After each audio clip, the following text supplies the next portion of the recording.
know what?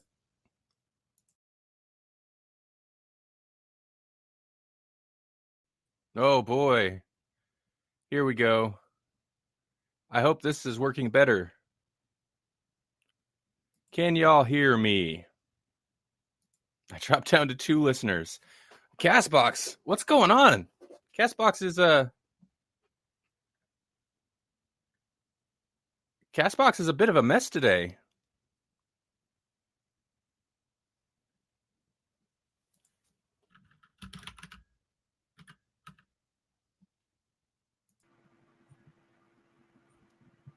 Jesse says I hear you twice. Hey, Melanie. Hey, sorry. Can you hear me okay?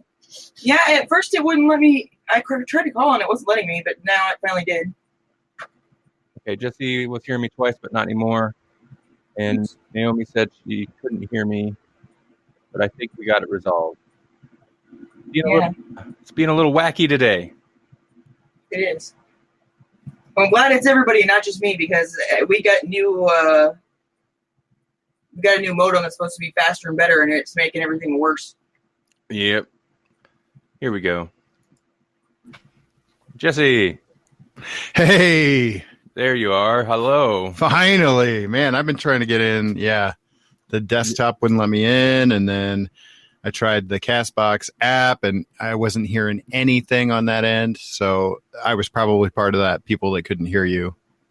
Well, that's okay. I think I had something funky on my end going on too. So it's all good. It's all good. We're here now. Hey, here we go. Were you guys able to hear the intro song? How important is the intro? Should I do it again? No. I mean, you don't have to, but this feels like the actual start of the show. Hey, intro.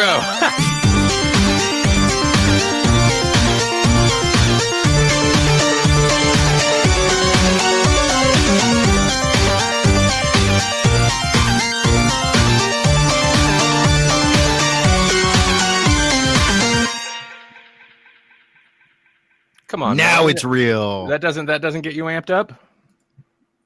Huh? That doesn't get you amped up? No. Oh, okay. Well, it gets me amped up for Wednesday because that's what today is. Wacky. Halfway through. Is that still a joke? No. I mean, it is, I guess. If it has to be. Darn it. Now I got to retire that joke. Oh, I've got so much stuff on my desk. I can't even move. Wow.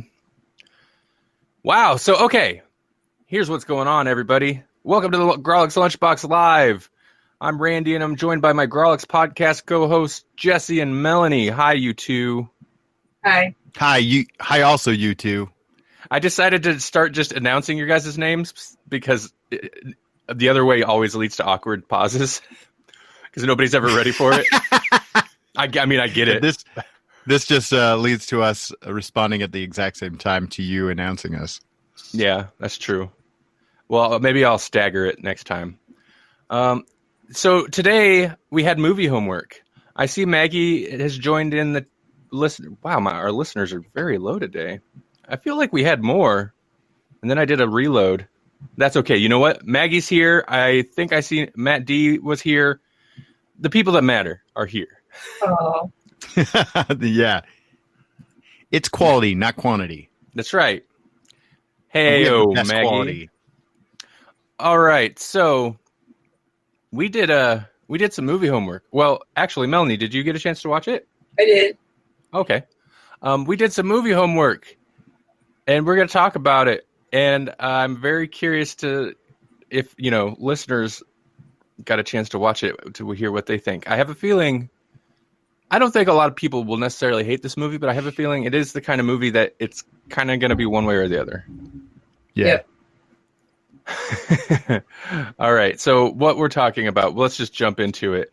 I keep getting, it just keeps saying like everybody's joining, somebody's joining again. Weird. Well, it's not my fault this time. So what we're talking about is we decided to watch Unicorn Store on Netflix. Now, apparently this is a movie that was made in 2017, and it seems like it floated around for a while before found a distributor, and that distributor, I guess, was Netflix. I wonder why. Oh, I think we get. I have a feeling we know how Melanie's opinion is going to go. First up, a little more information. Hold on here. Let me get the. Maggie has some strong opinions about this movie as well. Oh wow, I'm interesting. Maggie, you are always a surprise. I never know which way you're going to go on some things. All right, Unicorn That's good. Store. You keep us guessing. Overview: a woman named Kit moves back to her parents' house where she receives a mysterious invitation that would fulfill her childhood dreams. This stars, and this is kind of the reason we watched it, is because it stars Brie Larson and Samuel L. Jackson. But it also stars Joan Cusack, Bradley Whitford, and Mamadou Athey. We'll call him Virgil. His name was. I'm so sorry. We'll call him Virgil. I need a name interpreter.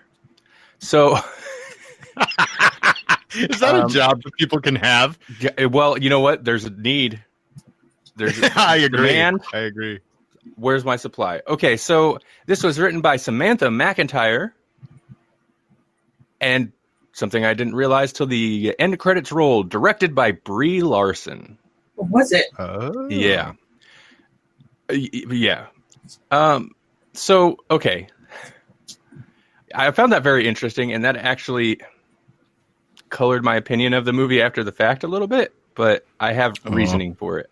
Not just blind, weird Brie Larson hate, which, you know, I get why she gets that because her public image isn't the best, but no, just because. Okay, Unicorn Store. First up, I guess let's avoid, like, there's a major spoiler. Let's try to avoid that. But what did you guys think of Unicorn Store? Whoever wants to start first. I think that I should not say because you're going to have to bleep me out, but we can't because we're live. So it sounds like you're taking the Maggie stance. Well, I didn't see what Maggie says because she said total crap. It was total crap. It was total crap. It was. I agree. It was like having to watch Lady in the Water. One of those things where I'm like, this just sucked away an hour of my life and I want it back. Interesting. Rainbow Sparkles, which has a picture of a gnome, so I'm guessing that's Matt D. It was interesting. There was some interesting character development. Are we really going to get, like, the women hated this movie, even though that is clearly who this movie is for? So. And the men are like, yeah, it's okay. I think so.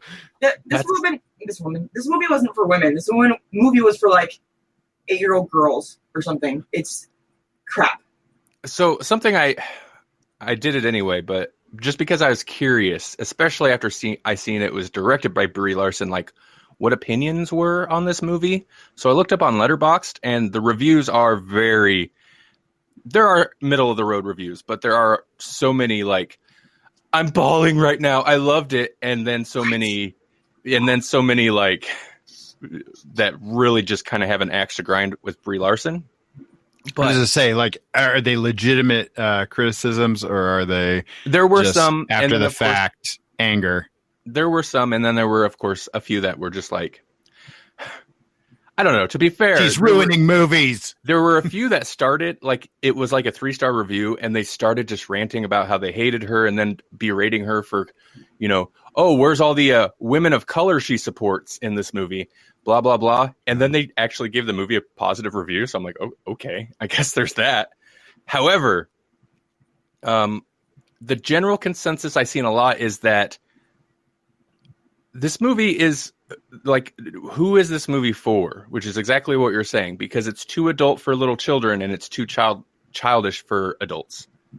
Laura, we are talking about Unicorn Store on Netflix. Brie Larson, Samuel L. Jackson, which, by the way, I unintentionally did the most mind-bending Samuel L. Jackson double feature yesterday because I accidentally got sucked into the extended cut of Hateful Eight, and then was like, oh crap, I need to watch Unicorn Store. So I watched that.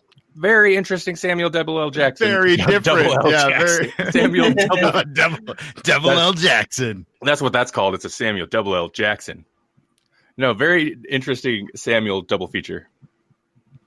Rainbow Sparkles. If you look at it as more of a coming of age story where a person goes from being child-minded and fresh out of college to accepting the world, well, that you mean that was this point of this movie? What? No, it is. What? It's very. Yeah, I'm recording. Okay. Thanks. Sorry. I heard a Melanie dad. So yeah, is there like a synopsis for this thing? I already gave it. Oh, did you? Did you? Okay. Yeah. So I'm gonna say so Melanie didn't like it. No. And then we derailed the conversation like we do. So I'll lead with what I gave it on Letterboxd. I gave it 3 stars.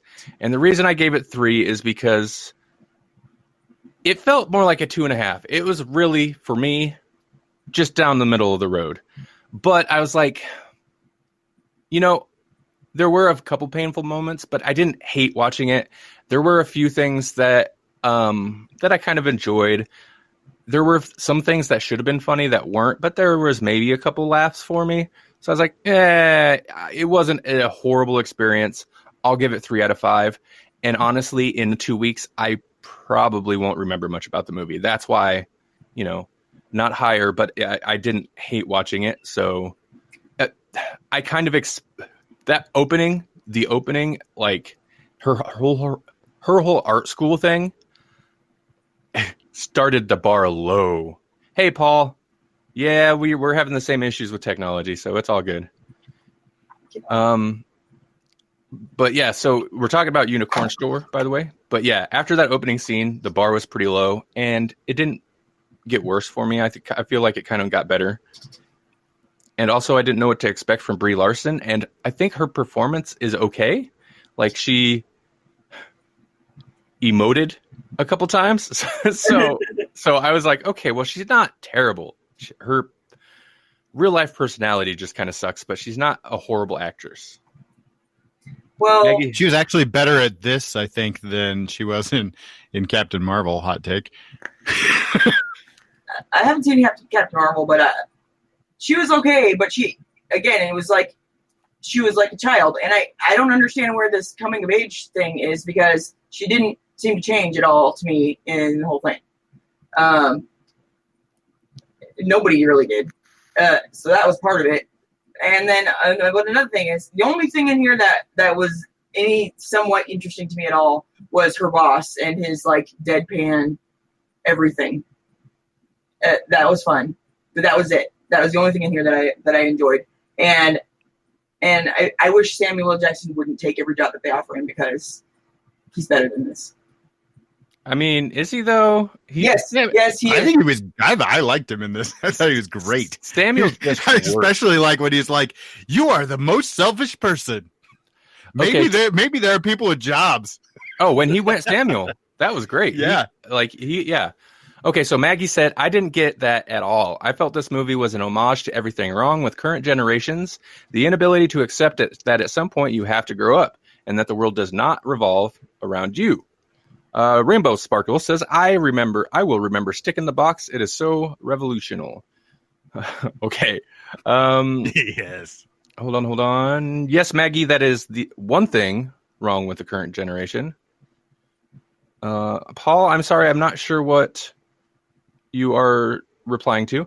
He likes money. Samuel L. Jackson likes money. Oh, yes. Okay, yes, he does. That's true. Maggie says she fought to be unique and different at the expense of everyone else. Okay, so here, first off, I feel like I'm skipping over Jesse. What did you think? What's your overall? Did you enjoy it? I'm hesitant to say that I did. I did like it. So, but I also, like, upon further thought would give it I would say it's about a 3. But like, I have that initial emotional response. Like the first thing I did after finishing it was text one of my buddies who's a dad of all girls. And I was like, because it's super quirky and it's right up his alley. And I was like, hey, have you seen this movie? Because this has got your name written all over it. And so I kind of marked out for this movie. It's not super great, and it's not something that I'm probably going to watch over and over and over again. But like, I feel like it did what it was intending to do. Like, and I guess that's what we're arguing right now is what was the intent of this movie. But for me, it was kind of like it was like the 40-Year-Old Virgin, but for girls. Sort of, but not as raunchy. No, definitely not. Yeah. So Matt says, I work in a deadpan office, so that is relatable to me. I did enjoy the boss. Although I liked Virgil's character. He seemed very affable. But he was great. I kind of was on board before, and I suspected, because that's the cliche way for it to go, that he was just going to be kind of a harasser. But I was kind of on board for this weird romance between her and this super weird deadpan boss guy, but it didn't go that way. Now, Matt also says, I think the best part is when she realizes that, in terms of being self-centered or selfish, and starts to be a better person. So here's my issue. 40-Year-Old Virgin meets Office Space, says Paul. Here's my issue. I said this in the Grawlix. We have a little chat on the side for us hosts sometimes. And I said this is basically it was a fine watch, but the more I thought about it after the fact, the less I kind of liked it. So my issue is it does have a character arc, but it feels so artificial and just kind of there. And it doesn't really feel genuine. And I think my big issue with this movie is the main character. Part of it is it being Brie Larson, not because I have like an axe to grind against her. That's a weird way to say that. Whatever. Not because axe to grind. Yeah. Have an axe to grind against her. Because she's never mind. So I had a good one, but I can't say it. I have to grind. I know exactly where you were going with that, but that's not how you feel. So yeah. Hey, Naomi, you're back. We're talking Unicorn Store. So Maggie says, honestly, I felt that her final acceptance was so begrudged and forced. It was fake, like a small child dragging their feet. No, yeah, I would agree with that. That is kind of why I say it feels artificial. Well, I don't even see that she has an arc. Her arc was, I'm an individual and I should just be myself, to I'm just an individual and I should just be myself. There was like nothing. The only thing in between was people weren't happy about her, and she was depressed about it. And then she got over it. That's all that it was. Paul says it just doesn't pull you in as a viewer. Naomi says no. Maggie agrees with Melanie. I lost track of what I was going to say.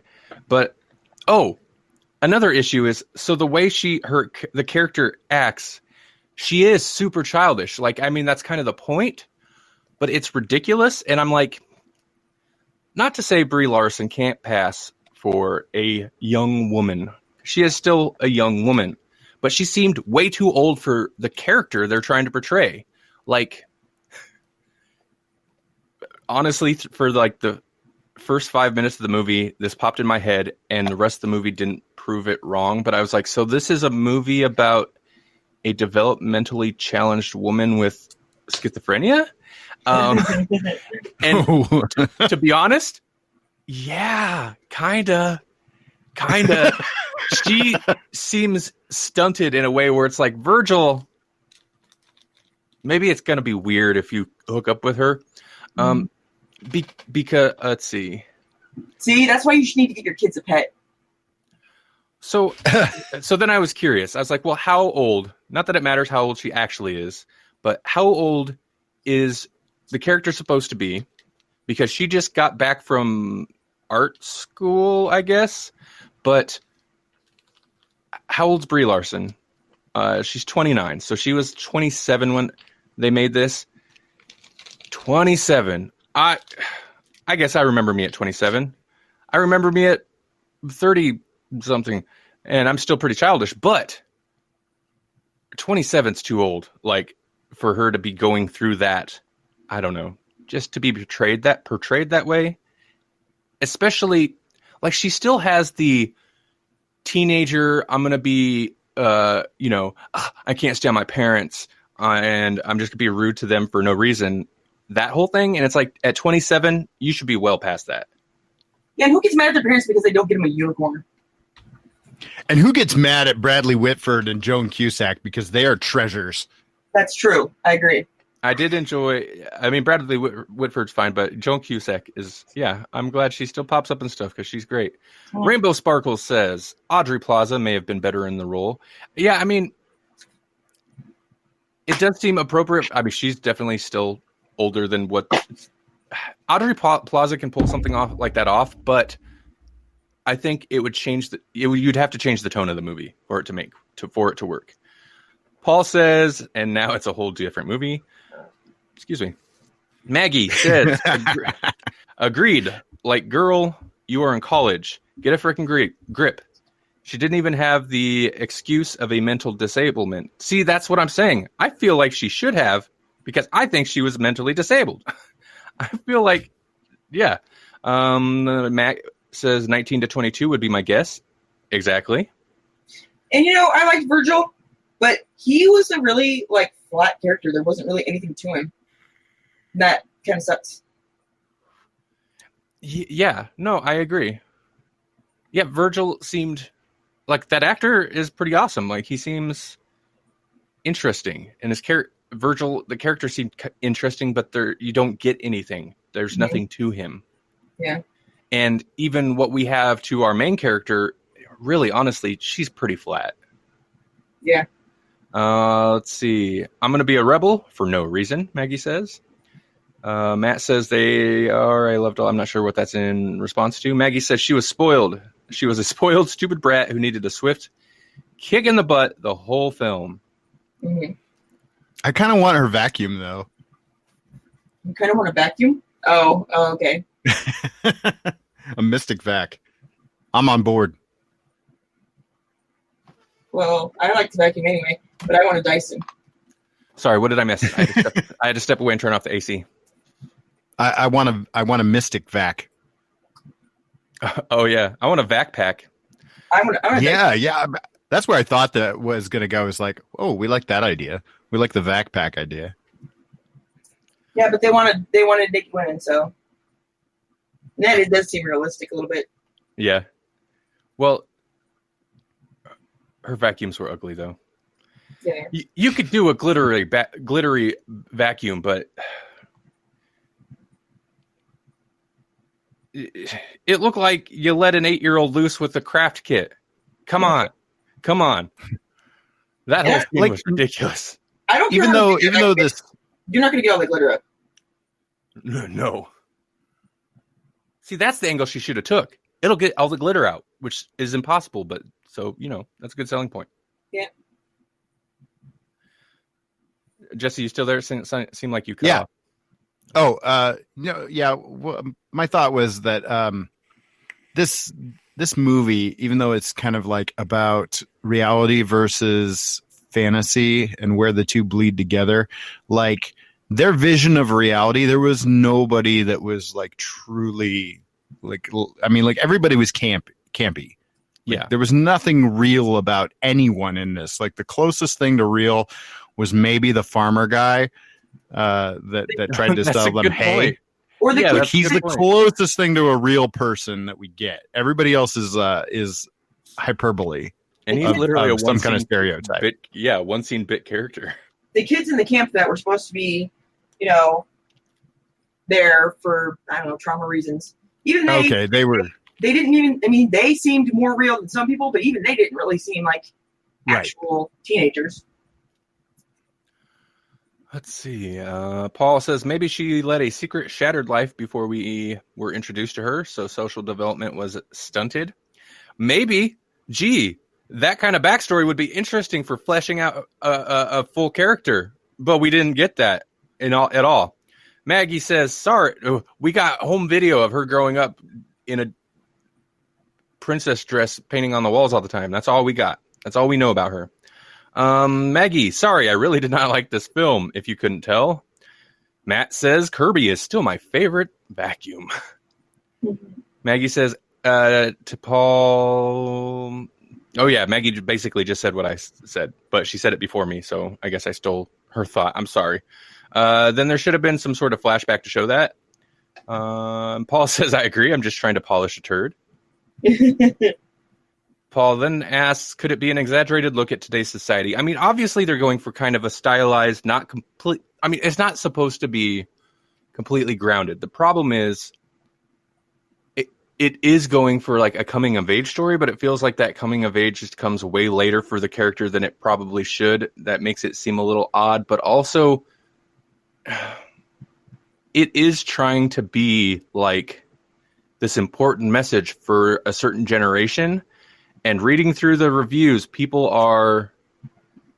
there are a lot of people that latch onto it and like, oh, it hit me so hard. And it's like, well, but it's such a thin, unsubtle, and kind of, what's the word? I don't know. It's just such a thin way to go about that message. What age group then is it that's liking it? Because I don't understand. Probably 40-year-old dudes. Yeah. Apparently, yeah, 30, 40-year-old guys. No, a lot of the people on Letterboxd that gave it super high stars, it was a lot of women. And a lot of weird references to unicorns and lesbians, which I don't understand that connection, but that's okay. But it was a lot of women. The unicorn is a term, but I don't remember what it means. Okay. Unicorn is like gosh, you know it. I can't think of it though. Maggie says at Paul, well, she does think the movie showcased an issue with today's generation. This whole movie was Brie Larson's character fighting not to grow up, hurting everyone in her path, and only after she's burnt so many bridges does she finally begrudgingly accept it. Yeah, but and this is a little bit of something that bothers me about the movie is I'm not saying that's not a valid point, but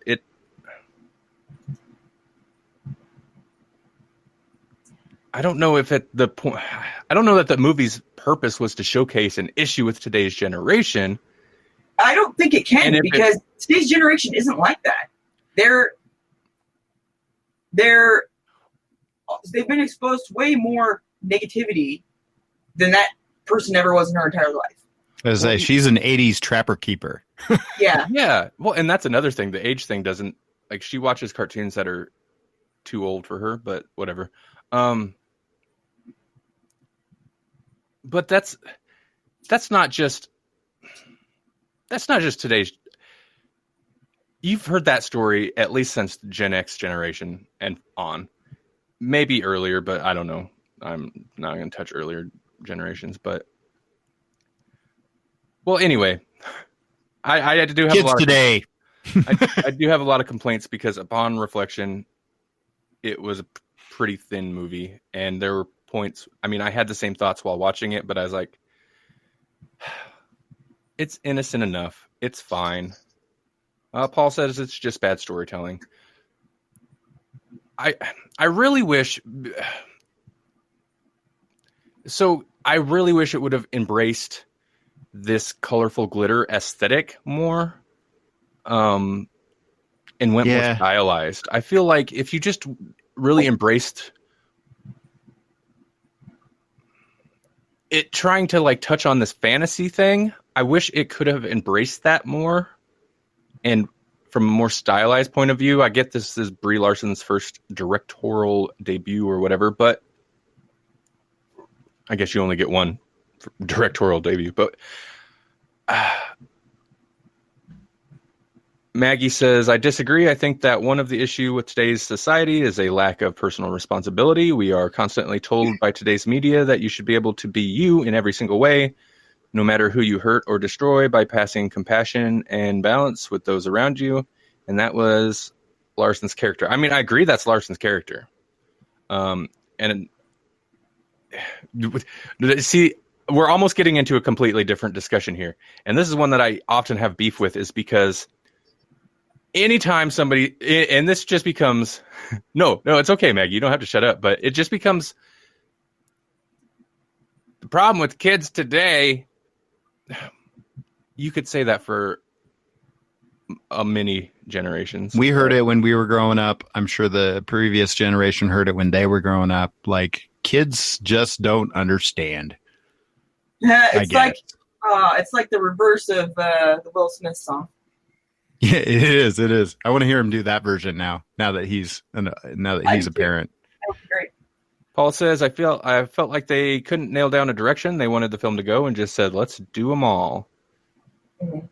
Yeah, I don't know. I really wish, like, if you're going to go colorful, glittery character who seemingly falls into fantasy land or has not really, it's not like she has fantasy hallucinations necessarily, but man, that would have been a much more interesting way to go with it. And also, if the movie's goal is to point out a problem with quote unquote modern society or today's generation or whatever it wants to be, not to get into spoilers too much, but the end 100% undermines that. Mm-hmm.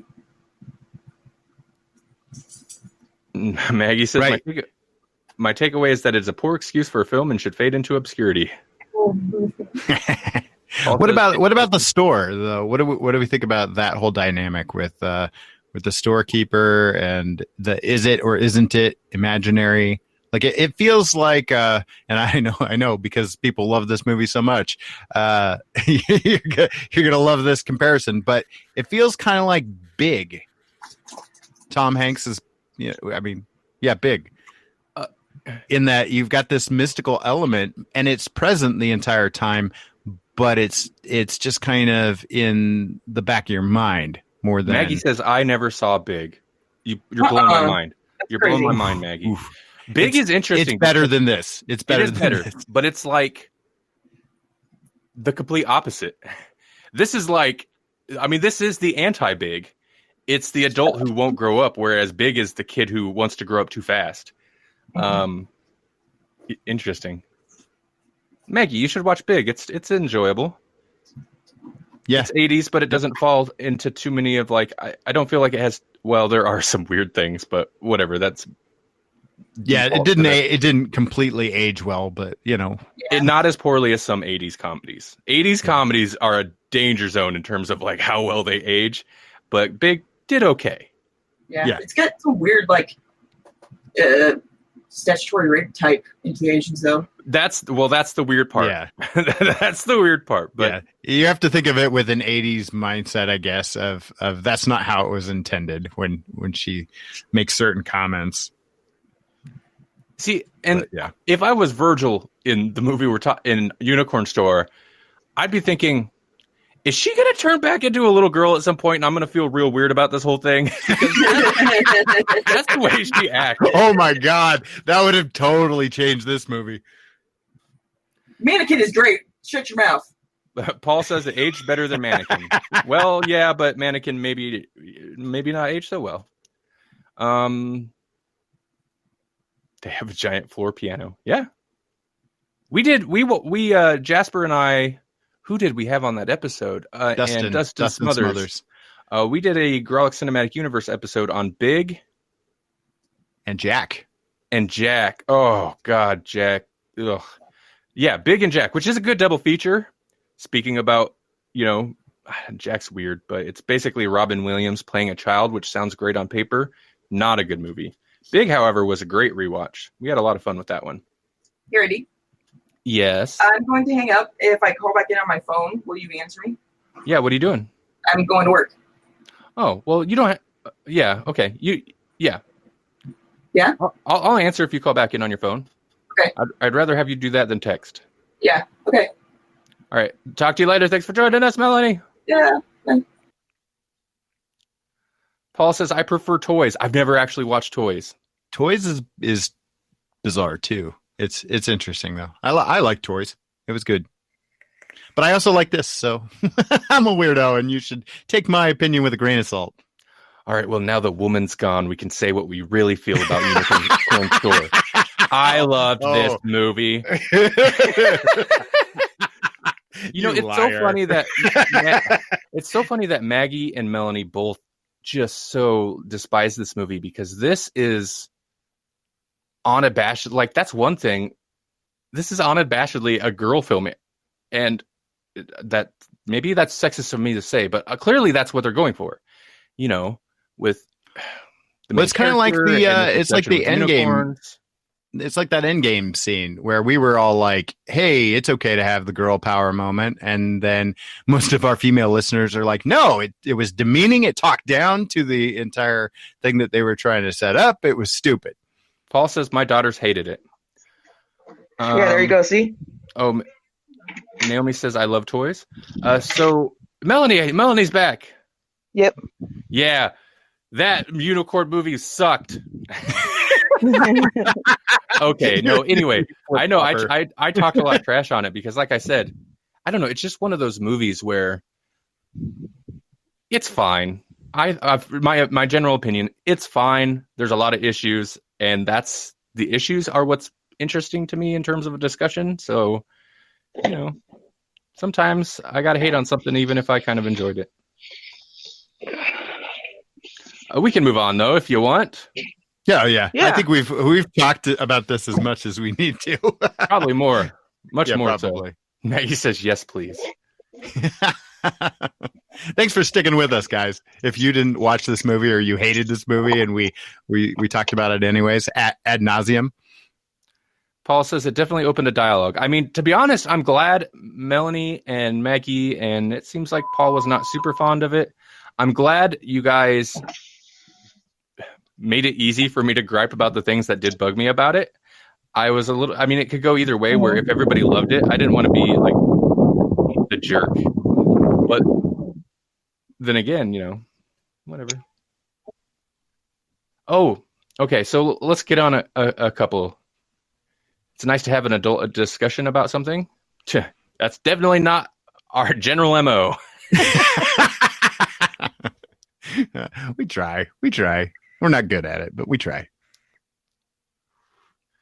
All right. So movie news. I don't have a whole lot. There's just one thing I noticed today, and it's a bummer. But Rutger Hauer passed away. Oh, sorry. Yeah, and did you? Somebody pointed out to me that he lived just as long as his character in Blade Runner. What? Because his character in Blade Runner took place in 2019. Oh, okay. I see what you're saying. Interesting. Oh, God. Blade Runner was 2019. Yeah. Where's our replicants? Where's everything? Everything. We missed out on all those Jaws sequels, too, from Back to the Future. Maggie says I shed a tear, like tears in the rain. In a rain, yeah. Yeah, Rutger. What? Yeah. Okay. Yeah, why is our future? Hello? Oh, yeah, hey. Your phone thing's sounding weird. A little bit. Am I here? Yeah? Can you hear us? We're trying to hear you. I'm guessing she can't hear us. Hey, Paul Harder also in the chat says, call back to the other day. Snipes is telling people to chillax over the Blade casting. I added the chillax because he said that verbatim. Hey, Melanie, can you hear us? Huh? Can you hear us at all?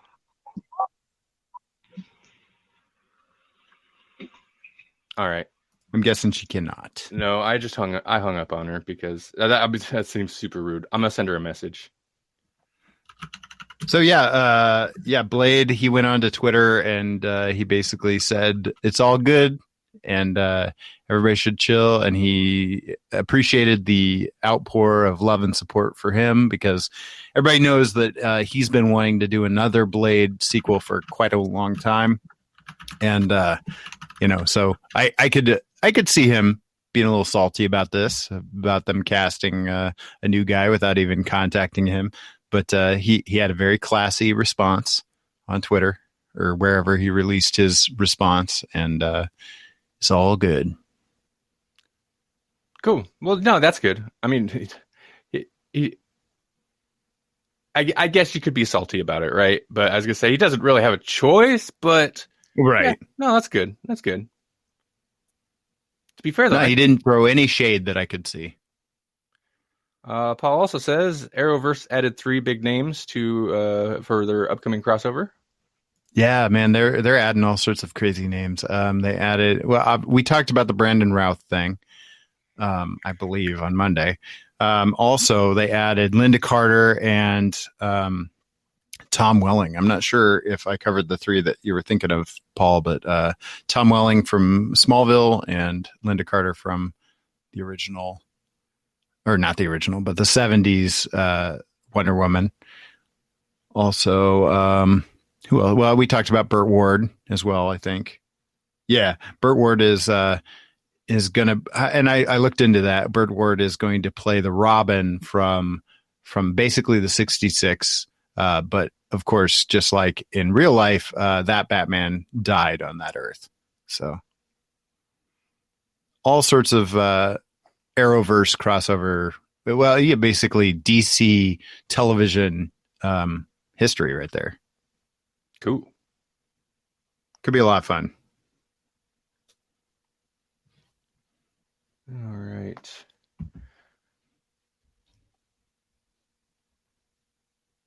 Pulling out the stops for Arrow's final season. I fell off of Arrow so long ago. Well, I guess to be fair, I fell off of all of them, but I was enjoying Legends and Flash anyway. But right, I'll binge through a bunch of it at some point.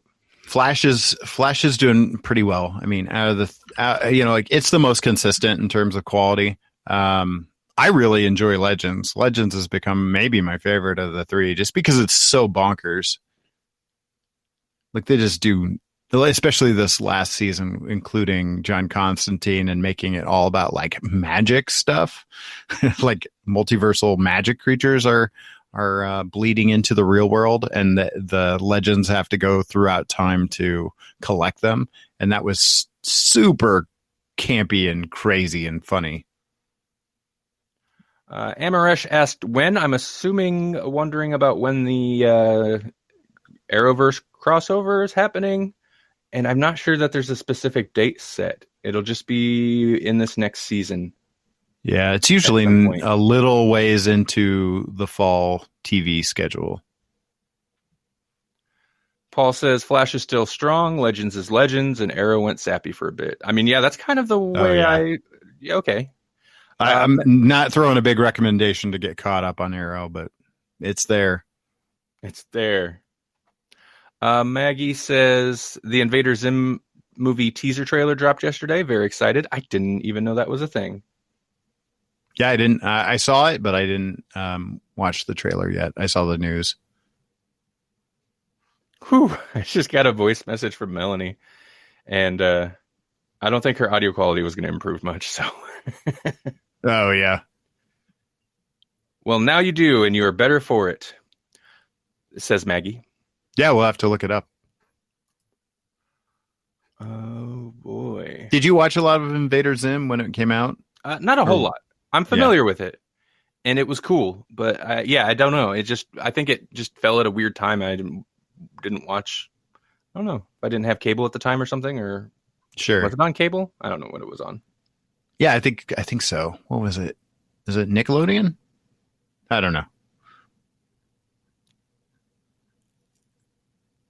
I'm just kind of combing through real quick. Normally I have more news stories picked out, everybody, before the show. But do we want to do open-ended conversation questions from the notes then? Sure. Are you looking for? I mean, we can do that No, while you're I don't looking even for have. news. I don't listen. I don't even have my notes up. I don't know what's going on.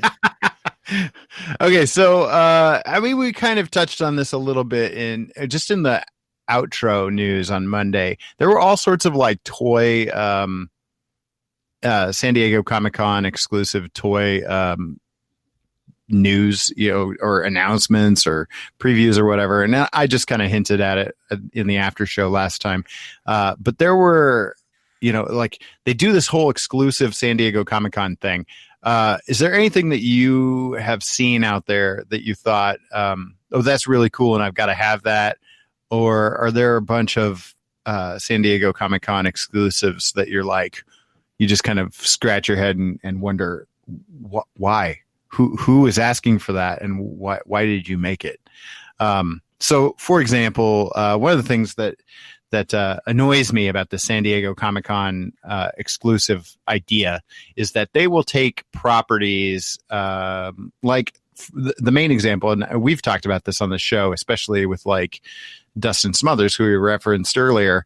They'll take Funko will take these characters and they will release them as Funko Pops, and you can collect them, that kind of thing. But some of them make a lot of sense as exclusives. Like, I'm trying to think of a good San Diego Comic-Con exclusive. Conan from the late night talk show. They do interesting things with San Diego Comic-Con exclusives, where every year he dresses up as a different character and invades Comic-Con, and then you can buy a Funko Pop of that Conan character at San Diego Comic-Con. That makes sense because it's like it's a time sensitive exclusive type of experience. What doesn't make sense to me is when these toy companies will buy up a character and now that's their San Diego Comic-Con exclusive. So like Space Ghost, Zorak, and Brack all came out, all Space Ghost characters. Only Space Ghost was normal.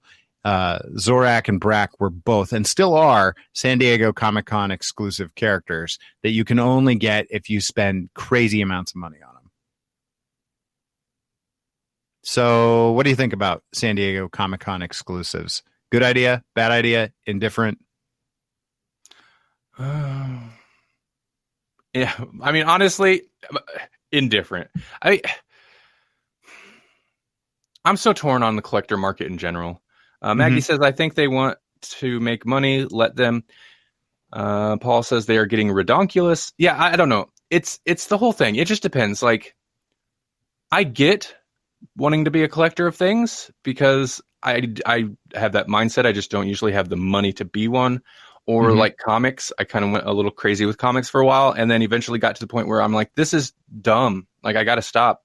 So now I just don't buy comics at all. But at all, yeah. But like I bought.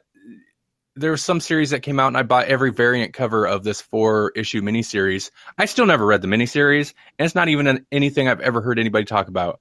So it was just useless money throwing at a thing. But like, I get it. At least Funko Pops and stuff, it's a thing you can see. Comics go in a box. Funko Pops you can see, it's sitting on your shelf.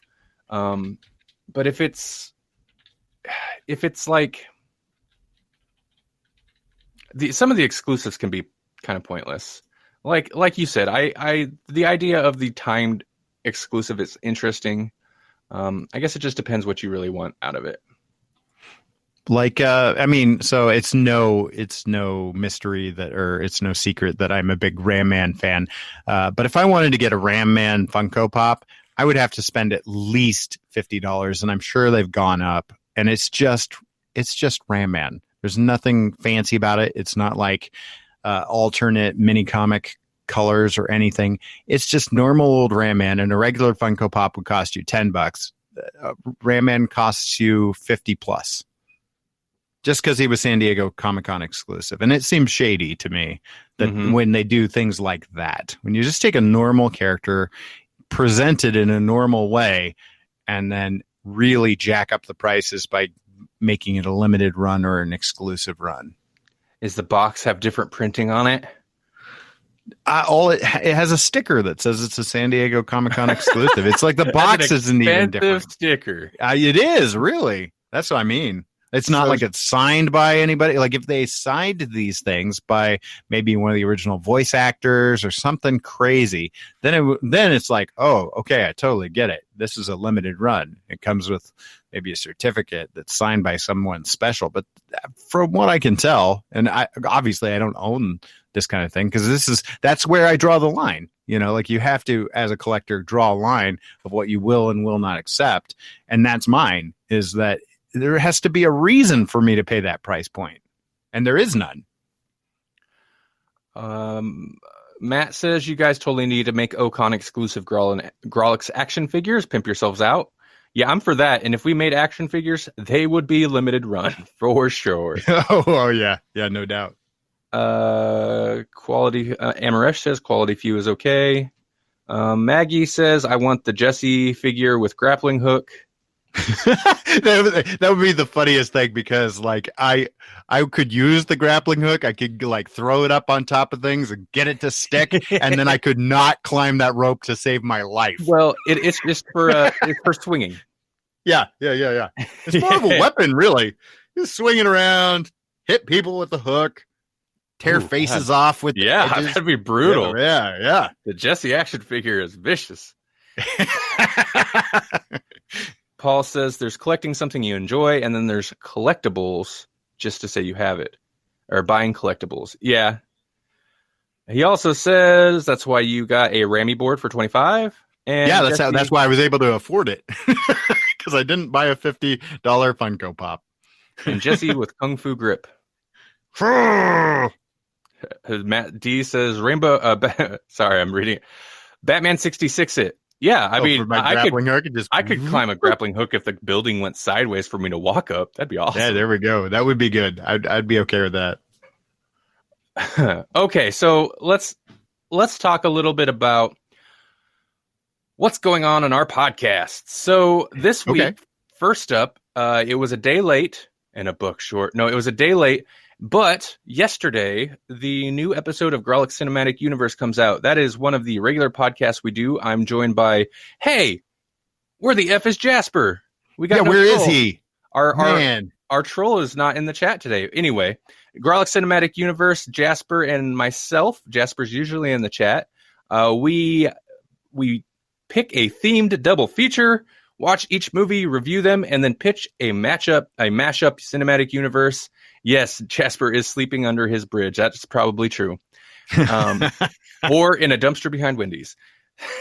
So this week, since this quote-unquote season of the podcast, we're doing Tarantino movies because, it just happened to work out that we did this leading up to the release of his new movie. Good timing. But basically, I discovered that Jasper hadn't seen like any of Tarantino's earlier movies. So this season, we're doing all of his movies, and we are up to Django Unchained. But we're pairing each movie with something interesting, and this is a Jasper idea. Yesterday's episode, we paired Django Unchained with Wild Wild West. And I realized there's a lot of people in this chat that love Wild Wild West. So it was an entertaining episode. Yeah. I listened to it yesterday while I was doing some work, and I enjoyed it. It was good talk. Yeah, it came together. It wasn't too bad. I actually, I knew Jasper. I do. It's a funny, campy movie. I knew Jasper liked the movie, although he always, if I have whatever, we talk about it in the episode. I still feel like he softens his affection for certain movies if it's something that I dislike. It's hard not to do, especially when everyone hates the Unicorn Store and you and you kind of enjoyed it. you kind of come at it with a little less zeal, I think. That's true. I'm sorry, Jesse. It's okay. I just really like glitter. I gave it 3 I gave it 3 stars and then just crapped on it this whole episode. Yeah. But and that's all it deserves. It only deserves 3 stars, but yeah. But to be fair, I didn't just crap on Wild Wild West all GCU. I definitely did try to focus on the things I enjoyed, and there are some things to enjoy in that movie, mainly the visual effects. But And then Django. Glitter is the herpes of crafting supplies. I've heard that before, actually. That's so funny. Oh, I don't love it in my normal life. No, it can stay on the TV screen. Matt D said on their floor. Enjoyed the talk, but not the Wild Wild West. So Matt D, I reached out to Matt D to try to get him on that episode, and he declined. And I have a suspicion it's because of Wild Wild West. But you know what, Matt? I think we just missed a huge possible opportunity because Wild Wild West was based on a 1960s TV series. It was a reboot, if you will. That could have been a crossover gold situation, but I didn't think about it till like literally last night, so it's all good. Now on the Grawlix podcast front, yeah, that's right. We do another podcast. It's called the Grawlix podcast. It's kind of like this, but more comic book talk. Yeah, and on that coming up this month, so I'm thinking Batman Curse of the White Knight is coming out this week. I think the first issue drops. Mm-hmm. And Jesse, I know you just... Was that today? That would be today then, because today's New Comic Book Day. Yeah. Today! Yeah, you're right. It's New Comic Book Day. But Jesse, I know you just finished the first in the series, the Batman White Knight. Yeah, the first miniseries or whatever it is. Like a Batman Elseworlds tale. And I love that book, so I think that's what we're going to talk about next episode of Grawlix. Yes, I am on board for this. It's good, everybody. If you're a Batman fan, or if you heard of this book, or maybe you hadn't, but Batman White Knight, I recommend it. Spoilers for whatever we're going to talk about. It's been too long since we had just a straight Batman book on the show. For sure. Seemed like it was like every month we did a Batman book, and it's been a while. I mean, like Batman's showed up in some things we've talked about, but he has not been the star. I'm interested to see if we'll be able to get Melanie to read it in time for the episode, but I think she would actually enjoy it. I think it is my favorite Harley Quinn story that I've read in comic form. Oh, bar none. Yeah, but I'm not a huge Harley Quinn fan, other than the animated series. That's the only Harley Quinn I can handle. Oh, Rainbow Sparkles. We were just, after Wild Wild West, we were just saying, next episode of Grawlix podcast, we will be discussing Batman White Knight, because the sequel series will be coming out, Curse of the White Knight. And Jesse and myself have both read White Knight fairly recently, so we figured it's an excellent book. It's a good opportunity it's a good reason to take the time to talk about it on the show. And then after that, we will finally get around to the poll list episode, in which will be it's all comics on Grawlix podcast. That's crazy. How long has it been since we did that? It's been a while. Yeah. We'll be talking about Deadly Class Volume 1. So yeah. I'm excited about that one too, because very, very different books. Batman White Knight versus Deadly Class, because Deadly Class is not your typical superhero flair or affair or whatever word I'm looking for. Whereas Batman obviously is playing with the idea of superheroes and supervillains.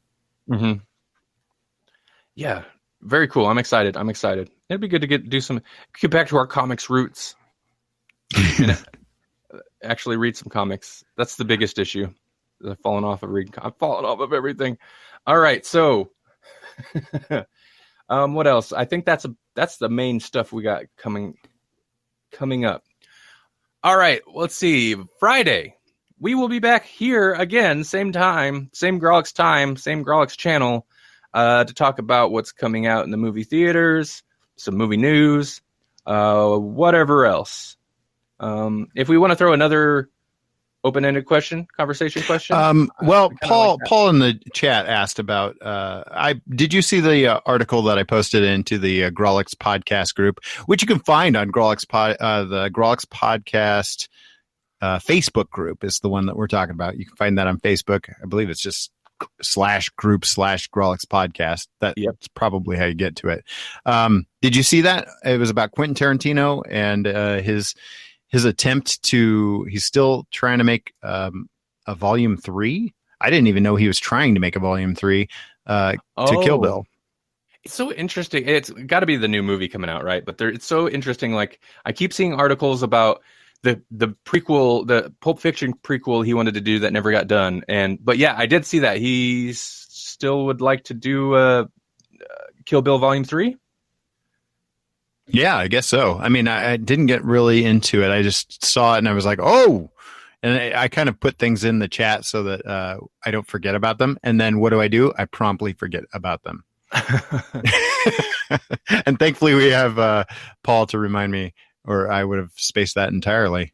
So we can still do fingers crossed for your mashup between that and the Street Fighter with Sonny Chiba, right? Yes, yeah. So Bebe's World. That was my thought, was that we need to see what happens, not with Kiddo, but with her daughter. I need to pimp that episode around more because I don't know that I properly really pushed that artwork you did for it around. I need to throw that artwork out there and just push it everywhere. Although I will say, the Grawlix Cinematic Universe, in which Jesse was a guest on, we discussed Kill Bill Volume 2 and the Street Fighter. Jesse came up with this great pitch and actually had made artwork for it. That episode is the most downloaded GCU episode of the last multiples. Many. Wow. Lots of people listen to that one. Oh, good. I'm glad. That makes me feel a little bit better about sinking all the time into that artwork, because I was like, why am I doing this? Just because it's funny and I want to do it. And it was. I mean, I guess it's worth it on that alone. But sometimes I just sink my time into things that, like, after the fact, I'm like, why did I do this? Oh, I fully understand that. I fully get that. All right, everybody. The sultry tones of Jesse K. Yeah, we need to end this. It's okay. We started a few minutes late, so it's fine. I have a doctor's appointment. I got a checkup. So as soon as we get off Maggie of here... did... yeah. What did Maggie do? She said movie homework, so... Not a clue. We could talk over the theme song if you want to do that. But you guys just be thinking about that, so that on Friday we have some ideas. We should definitely pick them before Monday, so people have time to watch them. Yeah, think about if anybody has suggestions, ideally something that most people can get easy access to watch. Friday. Come pitch them at us Friday. And then we'll have the weekend and the beginning of the week to watch it. All right, thanks, everybody.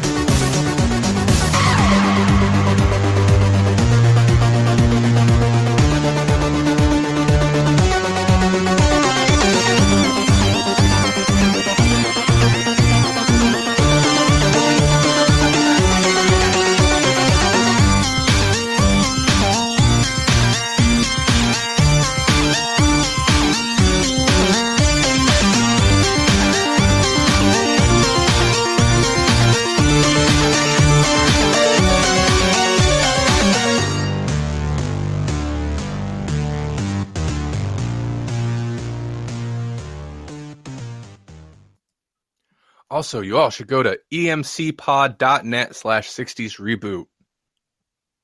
Yeah. Random pippage for I'll be Matt D. That's Matt D's podcast. You should go over there and listen to it.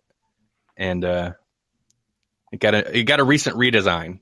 So shiny. And it's on the electronicmediacollective.com website, but that does not flow off the tongue, so I did get like a short URL for some stuff. emcpod.net, which also does not flow off the tongue, but whatever. But EMC probably cost $1 bajillion. EMC, just EMC? Yeah. Oh, yeah. No, that wasn't happening. Anything super short. And then, man, the .fm is a pretty cool TLD, but those are super expensive.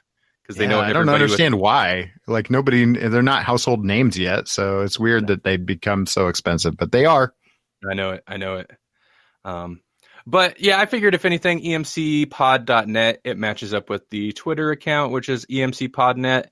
And so it'd be a good, at least like a short URL service, kind of like how I have grawl.ly. So I could do Grawlix, graw.li/x. Yeah. Anyway. All right. Okay, everybody. Have a good Wednesday, good Thursday. We'll be back Friday. I gotta go talk to my doctor and disappoint him, I'm sure. That's what it is anymore. He just gets so disappointed in me. And he's going to make you wait for probably a half an hour. You're going to get there early. You're going to have to wait for twice the amount of time because that's how waiting rooms work. Mm-hmm. And then you'll get in there and he'll be like, well, what have you done with your life? He was so proud of me for like half a year. Oh, and then I started backsliding and he's just like, oh. Did you do this? No. I thought about it. Well, I did this for a little bit. I had a desire to do it. Almost. That's progress. Oh boy, we're growing. All right. And we're learning. This is about getting older.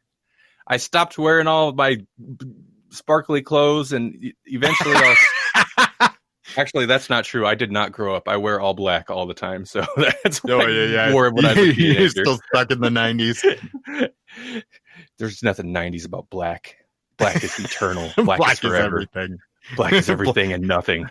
Black is when I see when I close my eyes at night. It's the first thing I see before I open them.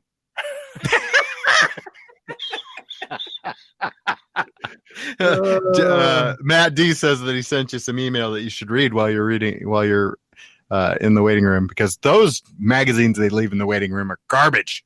They are. Okay, Matt, I will. Oh, I see that. All right. Okay, everybody. Yeah, I do need to get out of here and start driving. So take it easy, everybody. And you too, Jesse. Talk to you later. Talk to you later. Yep. Bye.